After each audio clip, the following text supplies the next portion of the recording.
Powered by the Inside the Birds podcast. Now, live from inside the Matt Black Kia Studios. This is Football at 4. Football at 4 is powered by the Inside the Birds podcast. It's brought to you by Prop Swap, America's sports betting marketplace. Sell your sports bets, take your profit, find out how.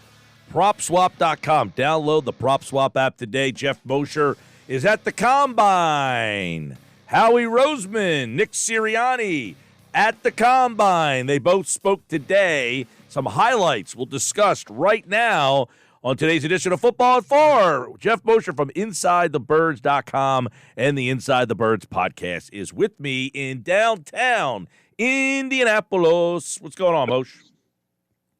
Mike, what's going on? How are you? All is well, my man, and we got treated to Howie Roseman and Nick Sirianni today. That was a scheduled media session, and we got some interesting things to discuss today, and we'll do that now. I do want to ask you, though, James Harden is debuting tonight. Now, we're all trying to figure out who the best bell ringer is, and our text messages are saying Jason Kelce in the Mummers outfit. Oh, man, I can't think of anything that would be better than that. Jason Kelce in the Mummers outfit, that's a home run. Right, and Nick Sirianni. Or a slam dunk, I should say. Yeah, there you go. Nick Sirianni today said the full court press, if you will, is on. They sent him a keg, and they're hoping that Kelce will return for this season. The Eagles want Kelce back, right? They absolutely want Kelce back. Do they have contingency plans? Yes, they've had some for a while, obviously. Landon Dickerson, obviously Isaac Seumalo. When they drafted him, they thought he could be a potential replacement at center. But the bottom line is Jason Kelce is an all-pro center, and you can make a strong argument that last year was one of the best years of his 11-year career, and they want to continue to build. And as long as they have in-house replacements, why not still have him back? If he gets hurt, somebody can fill in, and it's just like continuing to be a great bridge until the next guy and allowing the team to have success. So there's really no reason to not want him back other than the poison pill that they put in his contract that would pay him $30 million, which would obviously have to be restructured and re-agreed upon, or else that would be a little bit of a slight overpayment for even as good as Jason Kelce is. Yeah, now let's hit some of the highlights of Roseman today. First question right out of the chutes. Philosophy changed at all regarding the linebacker position? Read the tea leaves on his answer. Yeah, I mean, I think he joked that, well, it's not like you ever want to have bad players at a position, but by the same token, you can tell that the linebacker job role itself has changed a little bit with the new coaching staff. You look at a Jannard Avery, who was technically a linebacker, but he kind of played right on the ball there. Right on the line of scrimmage at a time. So I'm sure that they would like to have kind of a player who can do what Jannard Avery did, but also maybe drop into coverage as well, because they do more stuff on the back end, disguise, deception. Someone who you probably ordinarily would see in a 3-4 defense, but could also play in a multiple style defense that the Eagles are playing. So if they're going to draft someone really high, it's probably going to be someone with some great athletic skills that could also rush the passer and drop into coverage. And at that point, you're either talking about a multifaceted defensive end or a rush linebacker, which is a little different than your traditional 4-3 inside linebacker that everybody wants to see them get better at. Well, one of the things, he said to me, that kind of stood out a little bit, I guess. And it might not have been in that first question that he was asked, but it was maybe a little bit further on when he was asked about I guess it was the linebackers. He said, we grade our linebackers the same way we grade everybody else. Now, he didn't say that, hey, that means we're going to, draft them a little bit higher. But he was asked about John Gannon, and we kind of touched on this the other day, about Gannon being asked, do you draft with that in mind? And his answer was kind of, because he mentioned something about Jim Schwartz, and it almost sounded like he was trying to say Schwartz didn't value linebackers. We now have a new guy in here, and that might change our thoughts. Did you hear that? Yeah, but I think that folds into the discussion where Jim had your traditional linebackers, your middle linebacker, your two outside linebackers, and a 4-3. If it's nickel, it's really just two nickel linebackers who are 4-3 linebackers. Jonathan, like we talked about, will play these looks that Jim never played, like 5-1 and 5-2 looks where the linebacker actually comes down on the line of scrimmage. So that is a different wrinkle than what Jim did. And then that kind of changes the dynamic of their defense and front seven a little bit and gives them a different kind of prospect to look at as they evaluate.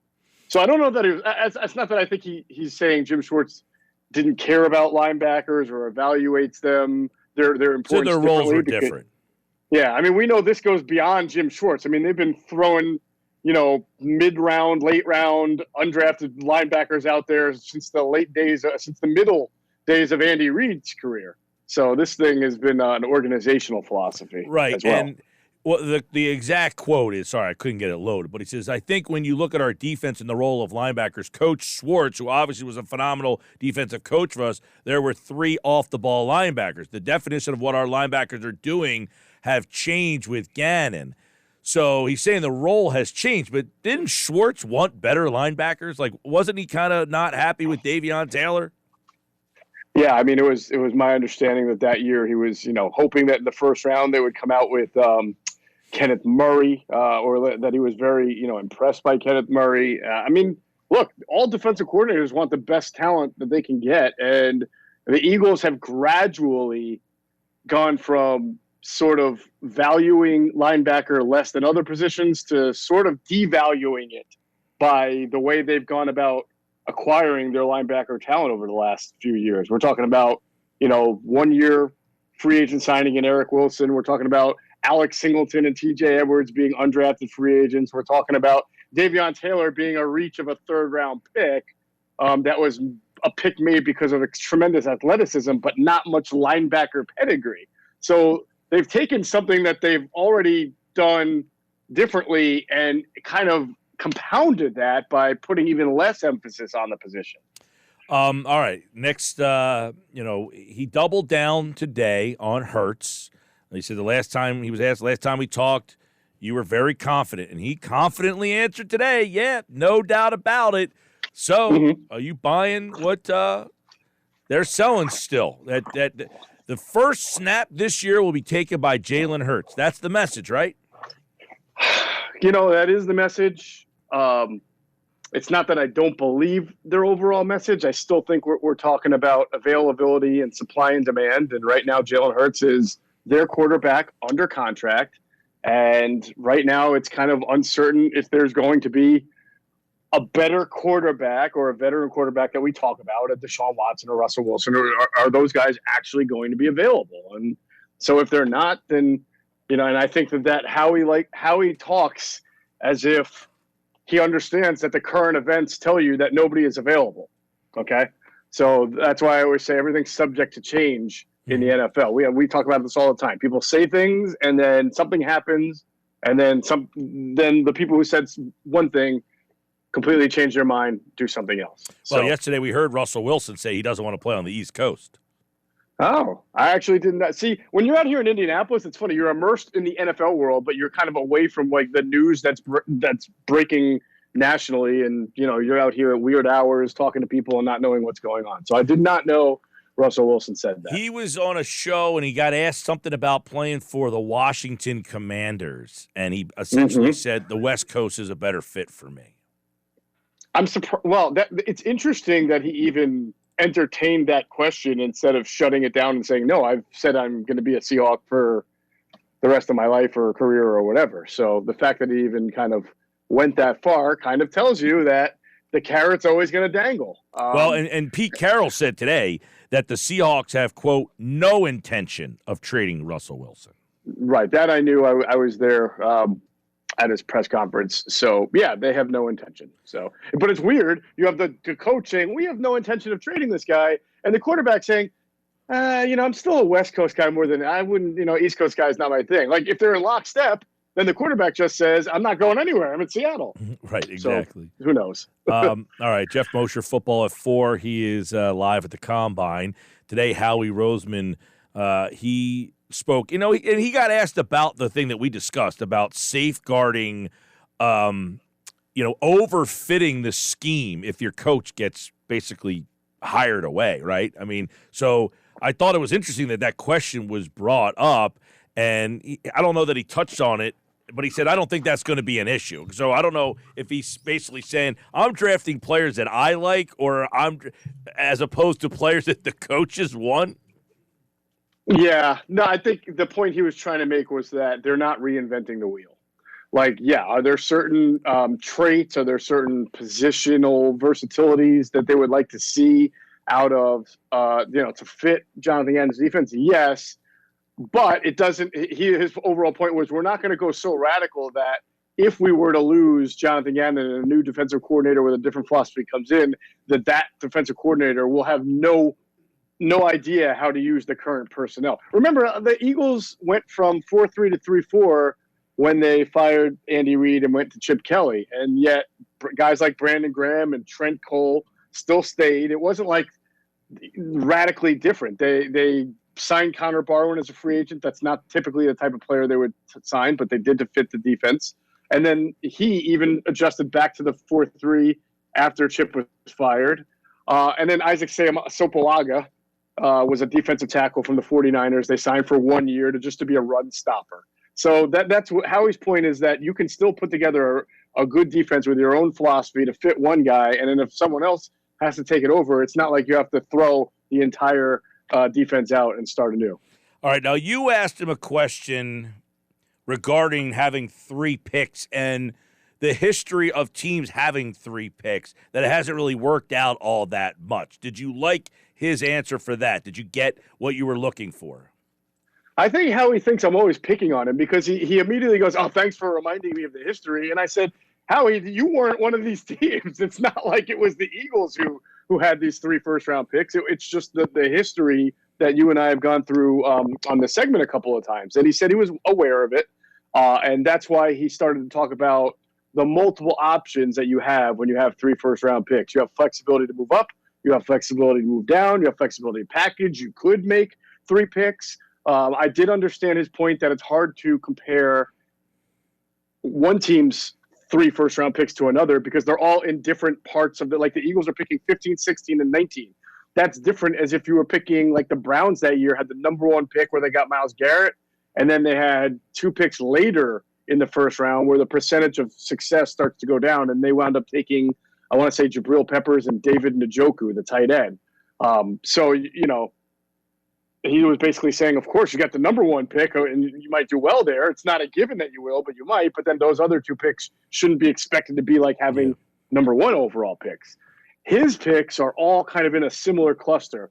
They're not in that area where you're usually getting elite talent. That's usually top 5, top 10, depending on the year. But it's also not 20 or lower. So it's an interesting spot that gives him a lot of flexibility. And I made sure to follow up after his answer to say, so just to be clear, you're saying you don't feel the need to make 3 picks. See, a lot of people talk about that, Mike. I'm sure you deal with that with callers and people. Oh, we're going to ask 3 guys, and they give you the 3 guys that they're going to take. But I don't know that they're going to sit there and feel compelled to say we need 3 first-round picks this year. I think they're going to be saying, what can we do to get the best talent on this team with these 3 picks? That might involve moving up, take packaging 2, or maybe even taking 1 and moving down to get other picks. Right. And I will tell you, I'm sure you got the transcript, but your follow-up question did make the transcript.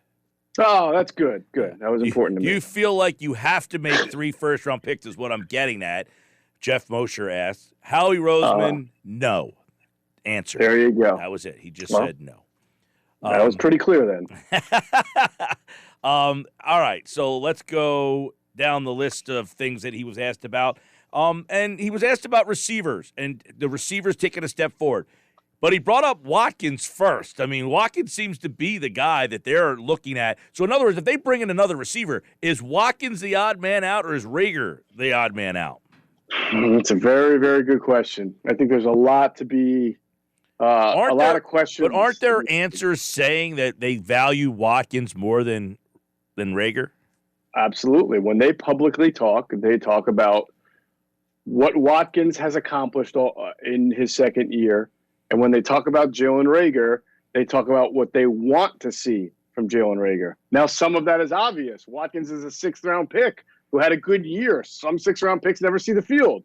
So that's good. You would naturally talk about what he's accomplished. And Jalen has obviously not put up the numbers. The one thing that I don't think that they talk about enough, Mike, is what is their plan to get Jalen Reagor to either improve to the area that they want to see or put him in positions to improve.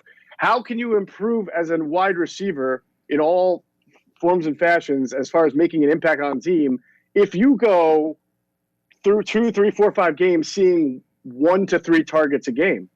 What is their plan to get the ball in his hands more so he's more comfortable? It seems like they want to put everything on Jalen, and that's fine, but I would just like to also hear their accountability and responsibility for how they've coached him and how when he's on the field, he barely sees the ball. I think that's a fair point you bring up, and I wonder if the retort would be, we don't trust him enough to let him do anything more. Well, I can't buy that. He's on the field 65% of the time. The ball goes more obviously to Devontae Smith and obviously to to Dallas Goedert, but it goes to them so much that there's very little in for the rest. And as we've detailed, and Greg Cosell has told us on our platform and many others, you watch the tape and you see there's Jalen Reagor open, there's Quez Watkins open, there's some other guys that are open, and the quarterback doesn't see it. So what is their plan to help the quarterback distribute the ball better and make it a more diversified offense that's impactful on every level of the field? Yeah. Well, that's fair. I mean, so if you could say, hey, Rager's getting open, he would be more productive. The quarterback's at fault here is basically how you might be spinning it. Yeah, I don't want to say like if I put Jalen Reagor fault for all of Jalen's career. I'm just saying that's one part of it that never gets addressed by them. Right. So in other words, like if I put Jalen Reagor in Buffalo and he's their slot man, maybe he's got 70 catches. I don't know. Perhaps. I mean, we saw that with Nelson when he moved to the slot, Nelson Aguilar. I mean, I don't want to say it's apples to apples. I'm just saying, like, if you say, I want to see more out of Jalen Reagor, I think what you should also say, and we need to do this to get to be able to see more. Because just putting him out there and saying get open clearly isn't the only answer, because there have been times where he's been out there and open. Now, there's also been times where he's been dropping the ball, and that's on him. And that's why they say we want to see more from him. Fine. I totally agree. But I want to see more from them as far as creativity, and they're supposed to be a wide receivers group, right? Coaches. Nick Sirianni played wide receiver. Patullo was a wide receiver and a quarterback. Aaron Moorhead played wide receiver at college and the NFL. So what are you guys doing to do a better job of improving one of your players? All right, Geoff Mosher from the Inside the Birds podcast. Obviously, you got you're at the combine. He was asked about the quarterback class. I don't know. I know they've talked to, according to some tweets I'm following out there, you know, they met with at least some of the quarterbacks, and it seems like a lot of the wide receivers. Yep, met with a lot of wide receivers, which is why I say to you that the answer to the question of what they're going to do with their wide receiver group is yet to be determined, and we will know more after free agency and the draft. And we may, you know, Adam and I may have some more by the time we get out of Indianapolis. All right. When's the actual? Is that tonight? Does it begin or tomorrow? I don't even remember is today Wednesday? Today's Wednesday. Yeah, I believe workouts, the public televised workouts begin tomorrow. Gotcha. I hope I'm right about that. Well, I know. Well, they moved it to like a primetime night thing, right? This is like a made-for-TV event now. Of course. You know, they used to be on all day. Yep. No, gotta keep draining the golden goose, Mike. Yeah. Oh, I get it. Wait till they move this thing to L.A. or, you know, some other, you know, ritzy city, and they get fans more involved in it. Yeah, I know. Indianapolis is not very glamorous. Well, the funny thing is, it's 65 degrees today. It was 63 yesterday. This has been the best weather in Indianapolis Combine history, or at least for us since I've been going to it. And honestly, I like coming to Indianapolis. I like that everything is centralized. Everything's easy to get to. They have world-class restaurants here. They have some of the best restaurants you'll ever eat at here in Indianapolis. It's funny you say that, because there's another guy that I know that I've had, you know, that talks to me off the air a lot and says how much he hates Indianapolis. I mean, maybe he hates the cold, but like you can walk through all the buildings, like Minneapolis, Minnesota too. You can walk through all the buildings and get to where you go without ever having to go outside because they're all linked with skywalks. But there's great culture. There's great food. Gotcha. The people here are really nice. I love Indianapolis, to be honest. Cool. Well, I wouldn't want to spend like 3 months here, but I mean, I could do 4 or 5 nights of eating and drinking and meeting people here. It's good. Did you see what Brandon Brown said, by the way? Did you see his quote? No, I did not. On the he was asked about Philly and basically he gave them like the front office, like working in that front office, and gave them very glowing reviews for their ability, their willingness to really like think outside the box and just take chances, even if they're wrong. Like they don't care if they're wrong; they're just willing to do. Basically, they leave every stone unturned. They'll look at everything. He said they actually hired scouts to go scout college basketball games. Yes, that's something we talked about on Inside the Birds a lot, that they put a lot more emphasis on trying to find that wave of basketball player who's going to transition to the NFL. Like, who's the Kent State guy? Was that Antonio Gates? Yes. No. Yeah, Gates. Yeah, and then obviously you've seen that with some other guy. There's another guy in the league who's done that too. So, they've been on top of that for a little bit. And I think he even went back to like hiring Chip Kelly, like that being something that, hey, it didn't work, but they're not afraid to do something that it's gonna that will fail. That if it's outside the box and different. Yeah, I mean, look at the drafting of Jalen Hurts and what they said. They said we value the backup quarterback position more than maybe any other team, and we're not afraid. And Mosher just vanished into the Indianapolis culture. All right, football at 4, 97.3 ESPN. We appreciate him. Of course, you can listen to more from Mosher on the Inside the Birds podcast.